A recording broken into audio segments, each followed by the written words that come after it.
Sir আপনার শরীরটা ভালো তো? জি, কিন্তু আপনাকে তো ঠিক চিনতে পারলেন না?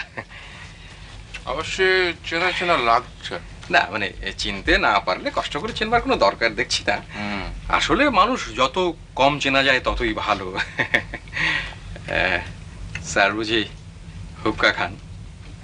খুব ভালো জিনিস, খুবই সায়েন্টিফিক জিনিস। ধোঁয়া ফিল্টার হয়ে আসে। আজকাল তো এসব ভালো ভালো জিনিস দেশ থেকে উঠেই যাচ্ছে। কি চান আপনি আমার কাছে? না কিছুই চাই না, একটু গল্প গুজব করতে এসেছি মাত্র। আসলে আমি অবসর সময়ে নানান সমস্যা নিয়ে চিন্তা ভাবনা করি। শুনেছি আপনিও ভাবেন। আজকাল তো কেউ ভাবে টাবে না। কে বললে আপনাকে যে আমি সমস্যা নিয়ে ভাবি? বলছি তার আগে আমি কি আপনার হুক্কায় একটা টান দিতে পারি? না মানে হুক্কা আমার খুব প্রিয়। আমি ছেলেবেলা থেকেই, না মানে আমি ছোটবেলায় একটা ছড়া শুনেছিলাম, কন্যার বাপে হুক্কা খায়, বুনকা বুনকা ধোঁয়া যায়। আপনি কি এর আগে আমার কাছে এসেছিলেন? জি এসেছিলাম, এই বাড়ি ভাড়া নিতে এসেছিলাম। আপনি আমাকে বহিষ্কার হওয়া বলে চলে যেতে বলেছিলেন। স্যার কোথাও কিছু পাচ্ছি না। আপনার বাড়িটা আমার খুব পছন্দ হয়েছিল, ভাড়া কম, অ্যাডভান্স নেই। আমি একজন দরিদ্র ব্যক্তি। কি করো তুমি? তুমি করে বলে ফেললাম। না না খুব ভালো করেছেন, আমি অত্যন্ত খুশি হয়েছি। আসলে তুই করে বললে আমি আরো খুশি হতাম। আসলে তুমি এবং তুইয়ের মধ্যে যে মাধুর্য, আপনির মধ্যে সে মাধুর্য কোথায়? আমার কথার জবাব কিন্তু এখনো পাইনি। কি করো? স্যার একটা প্রাইভেট ফার্মে চাকরি করতাম। চাকরি চলে গেছে? জি না, ওই কোম্পানিটাই উঠে গেছে। তার মানে এখন কিছুই করো না? জি। তুমি এখন যেতে পারো।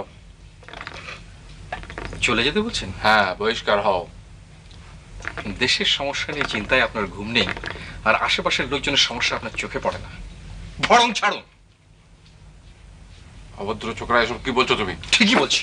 আলিশান বাড়ি বানিয়ে বসে আছে, ব্যাংকে নির্ঘাত লাখ লাখ টাকা আছে, তার উপরে দোতলার 3খানা ঘর ভাড়া দিচ্ছেন, আর এইটুকু টাকা লোভ সামলাতে পারছেন না। মুখে বড় বড় কথা, দেশের সমস্যা নিয়ে ভাবেন। তুমি চুপ করবে? হাতে আবার মস্ত বড় একটা খাতা, তারপরে লেখা মৎস্য। নিশ্চয়ই মৎস্য সমস্যা নিয়ে ভাবছেন। মৎস্য সমস্যা নিয়ে ভাববেন আর খাবার সময় খাবেন রুই কাতলা, আর আমাদের ভাগ্যে আছে পুঁটি মাছ। কাদের? কাদের? কি দারোয়ান যে বার করে দেবেন তাই দিন, ওইটাই শুধু বাকি আছে। এই অভদ্র ছোকরাকে দোতলার চাবিটা এনে দে।